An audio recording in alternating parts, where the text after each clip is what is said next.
higher powers out and this and that, and making it more difficult. And like now that all I want to do is, hey man, tell you about myself. If like Dave interested, yo man, you want to come to church with me? Yeah. I could listen. I could tell you about this, but I could also live it out in front of you. You know what I mean? Seeing the action is more than words ever could say. You know what I mean? So my other son, he didn't want me at his house because I was horrendous, man. I was a terrorist, man. Like he didn't want me there. He didn't want me near my grandkids. But at a point a couple years ago, he's like, "Look, I don't want you here." Blah blah blah. Hitting me about the past, hitting me about this, but I'll let you take the grandkids to church. So every time I would, go pick up my grandkids, I knew it was coming. But I got to take my grandkids. So over time, his arm got tired. And he started saying, I don't know it, but I believe this in my heart. Wow, this is real. This is real. And here we are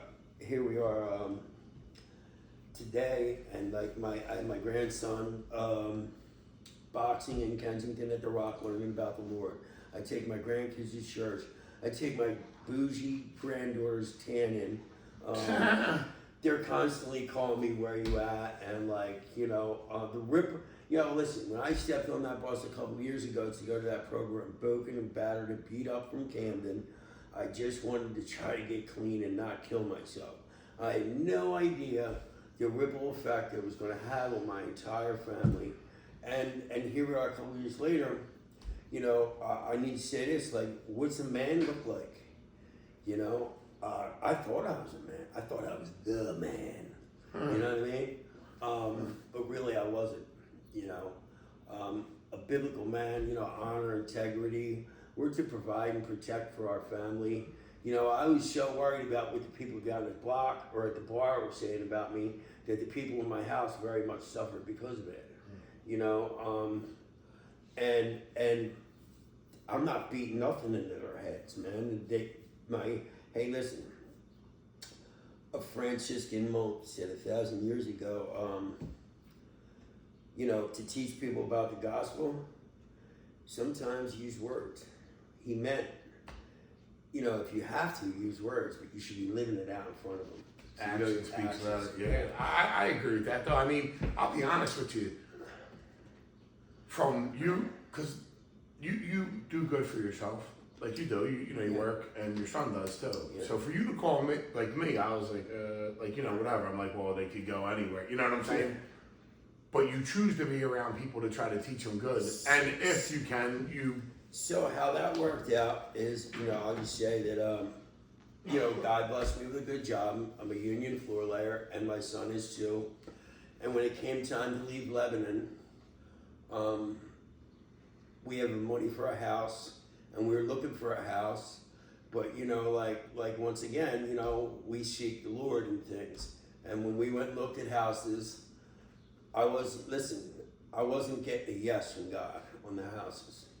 And so, it was coming time to leave the other house, and Jesse's like, he goes, maybe we should just jump in the sober living house. I said, well, man, the only one I go on is Angry Rob's.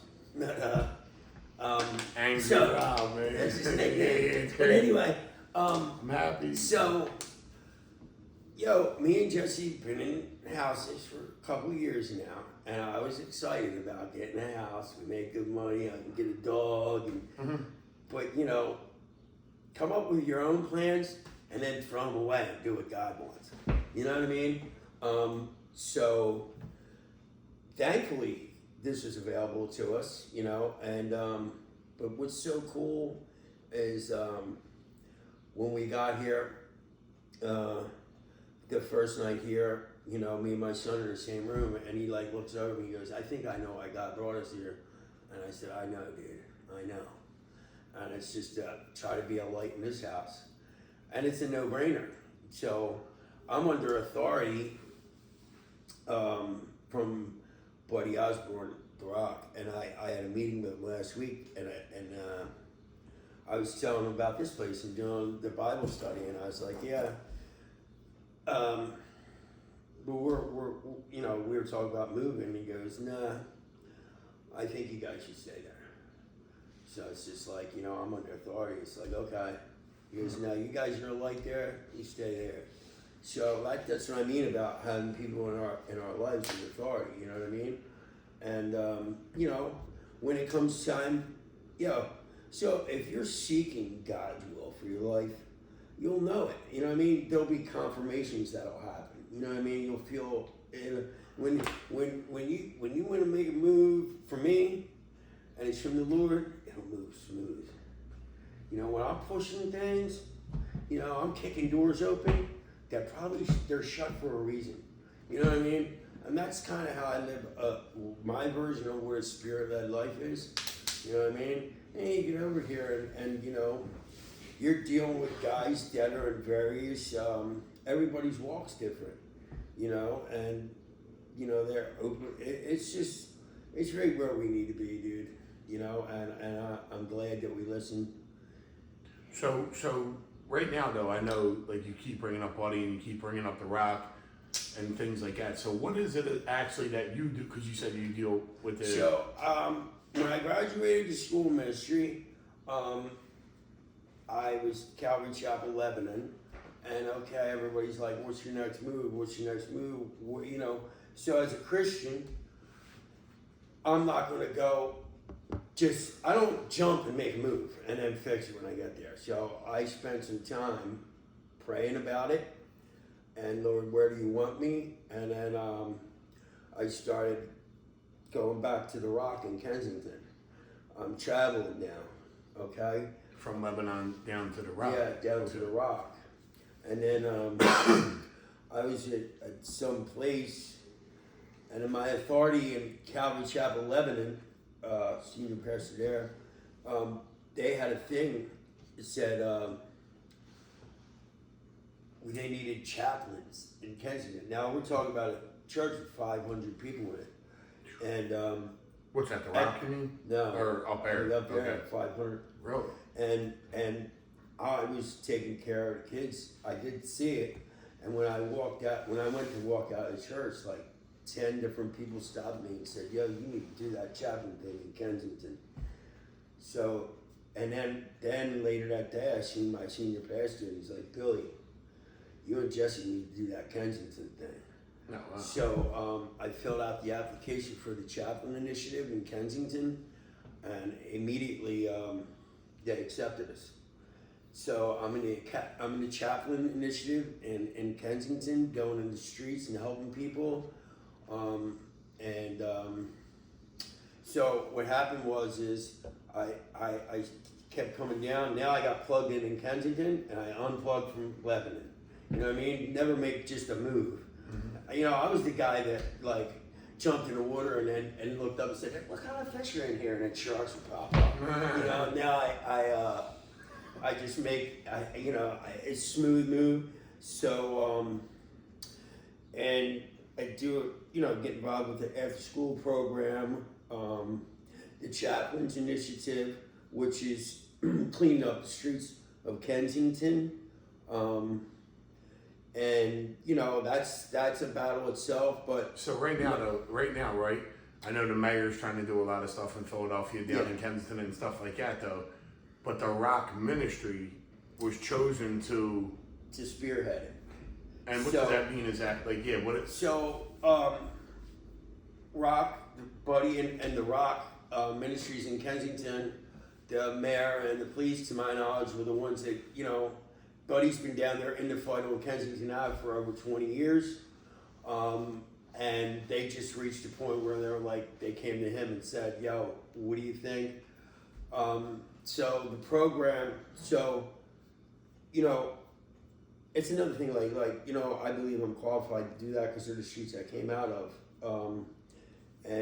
That looks like this is, we go into the streets and, and a chaplain is somebody that brings help with a spiritual overtone. That's all it is. They're bringing help with spiritual overtone. And Muslims go down there and get involved in that, or Jews or whatever. but it's a spiritual overtone. And with the city of Philadelphia has got involved, and the Philadelphia police we work side by side with, and it's no joke. You know, like why I like that program so much is they give us radios when we go out. We talk to you. You want help? Okay, we hit the radio. A truck comes right down, picks you up, takes you to the rock, triages you, find out what particular help you want, mental health, housing, whatever, and you go do it. You know, and they're able to get them placed. Yeah. So here's the thing, you know, like yeah. so. What's frustrating is we get out there like once a month, but they do it weekly. But I get out there, and is to see the people that say they want help, and then you go back out there a week or two later and you see them again. Like, you know, we want help. We want help that's painless.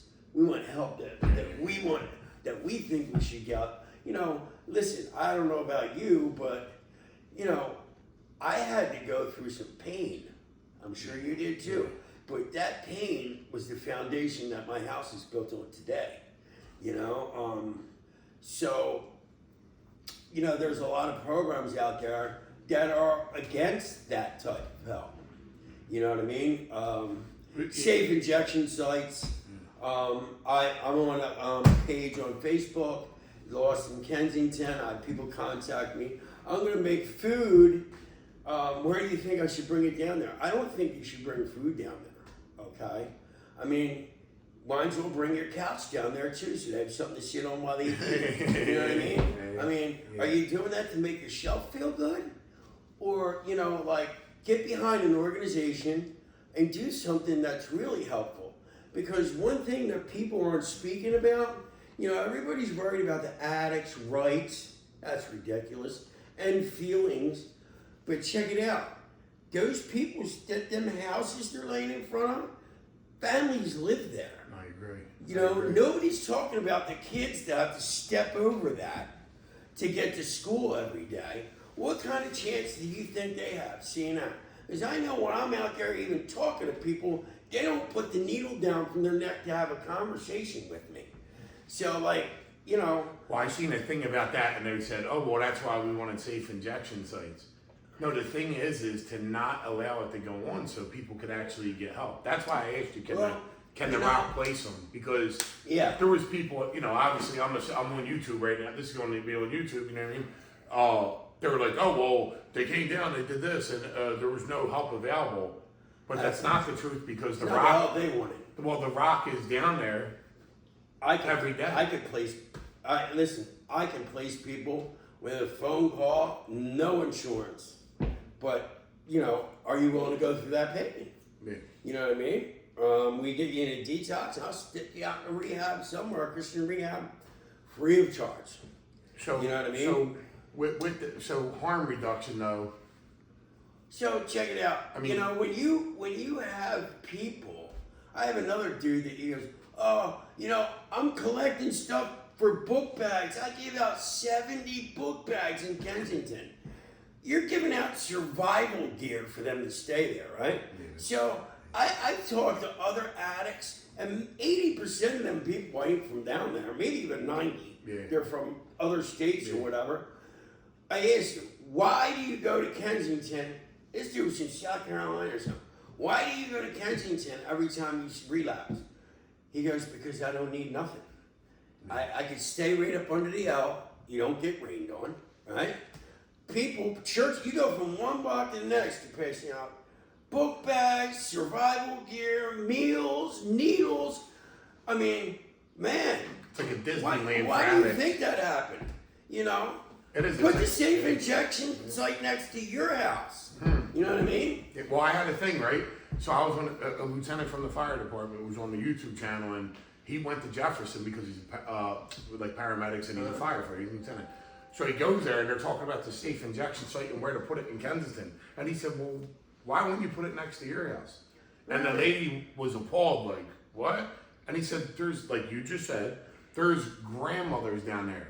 Because of the way that the neighborhood is, probably the father's arrested to say, whatever, this grandmom got to send her kids to school. She feels unsafe. The kids are unsafe. People with warrants. drug intoxicated. It's like, yo, these kids ain't even safe. So I work, I'm around these kids in Kensington, and yo, listen, I know before I started shooting up, when I was like, I'll never shoot up. And then I started hanging out with people that shoot up, and then it became just a normal thing to see somebody shoot up. And then eventually, I shot up. So you have kids that are openly seeing people inject themselves, openly seeing prostitution. It has desensitized them before they even get to the age of 10. How do you think they're going to turn out? Well, listen, this is a thing. It was on social media as well. The ladies walking, and a guy, they did this too. They doused them with gasoline. I know you probably heard of that, and lit the person on fire. Now, I have a big thought process on why these kids did that. Because they're growing up in an environment to where it takes their feelings away. Like they're, and listen, these kids, it's unbelievable. Just knowing what I know, like Benjamin will get out and just go beat homeless people up and stuff like that, practice stabbing them. Like these kids are desensitized with no empathy by the time they're young teenagers, and they don't have a snowball's chance in hell for survival, man. And then, you get to see the guys that the haves and the have-nots down there. The have-nots are laying all over, and the haves are the guys on the corner. You know what I mean? Make a choice, but there is no third choice. You know what I mean? That's it. So, that's why, I get behind the rock and what they're about. We get these kids in there, they teach them the box, and they teach them about the Lord. They teach them about integrity and honor and stuff like that. It's way better than, working with addicts, as far as I'm concerned, because you get to change the trajectory of a kid before he even gets to our state. Yeah, you know what I mean? We are, That's got purpose. Well, that teaches them discipline as well, health-wise, everything. Yeah. I mean, even going as far as, the church is doing it, they're going to church. I think it's great, as long as somebody believes in something outside of themselves. I believe that, as long as it's good. You know what I'm saying? Now, going on, I understand where you're at. What I did want to ask you too is, what do you feel about the doing temporary wound care on the street though? Okay. Obviously So the Rock, when we go out as teams, as chaplains, they'll be laying there with open wounds, man. I mean, horrendous stuff, right? Trying to shoot up in it and stuff. So we will not do wound care. You have to get up from where you're at and go to the Rock. And there's EMTs down there on deck. Really? Yes. Okay. And so there's no feeding people in Kensington no more either, just unless you have a license or whatever. So listen, I get involved and feed about 250 people each month.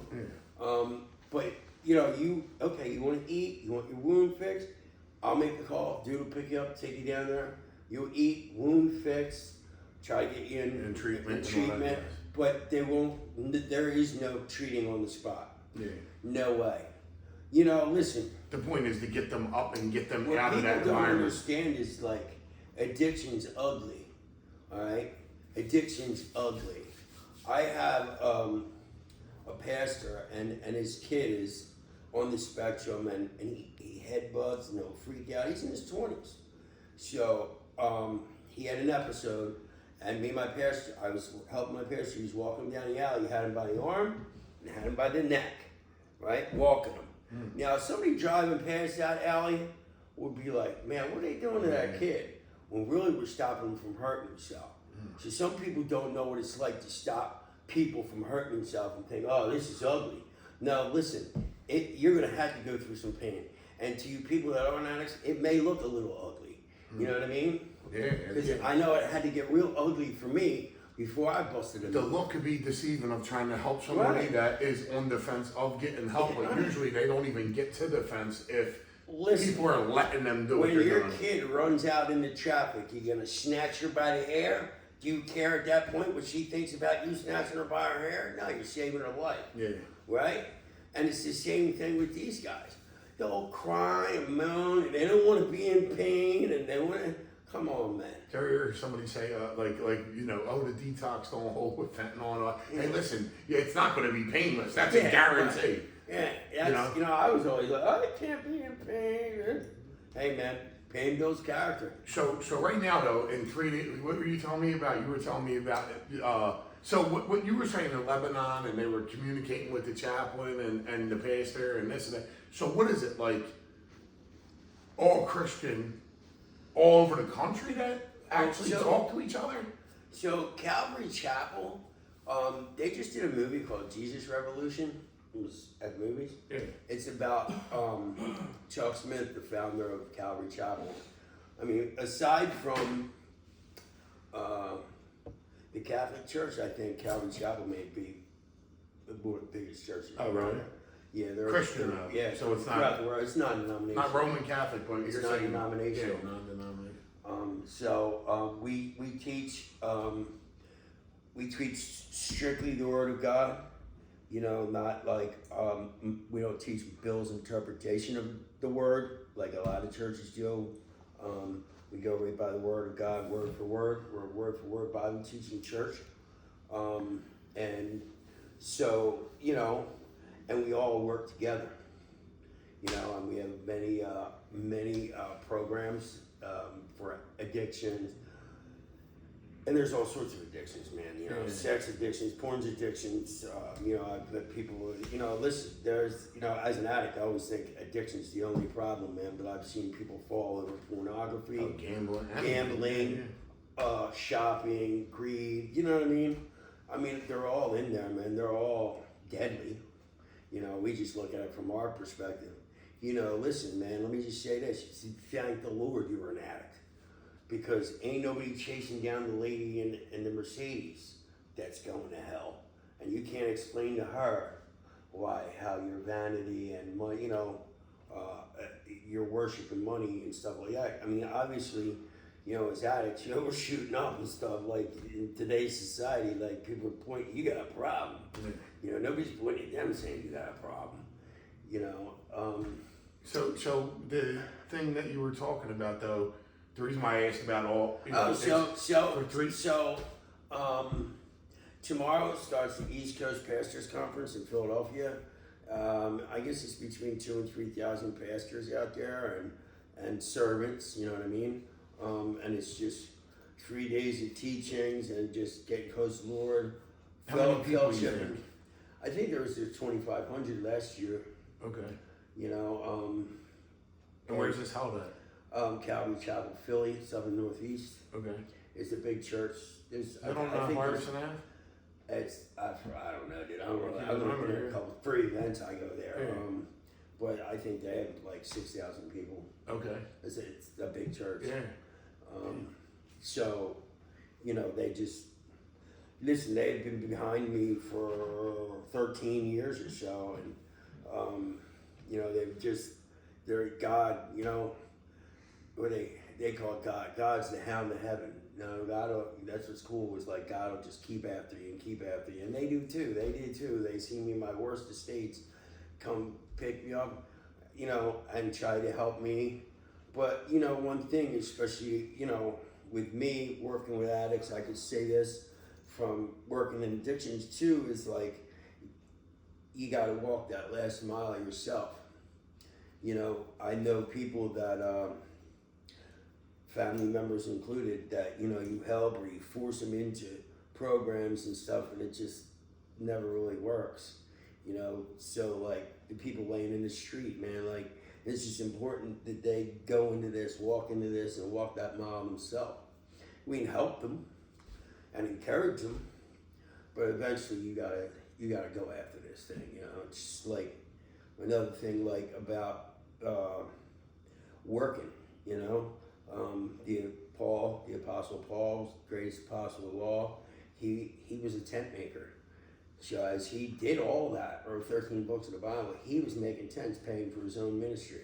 You know what I mean? That's what's cool about here. Like, I tell people, like, because there's other houses too where you just lay up and get, what are them donations, tuitions and stuff like that. Scholarships paid. I've seen people in the funds trying to get one from here and there. Yeah. Like, it's a recipe for disaster. We're built to work. There's situations surely that, people can't work, and the people that can are responsible to help them people. You know what I mean? But like, we want to just get a lot of.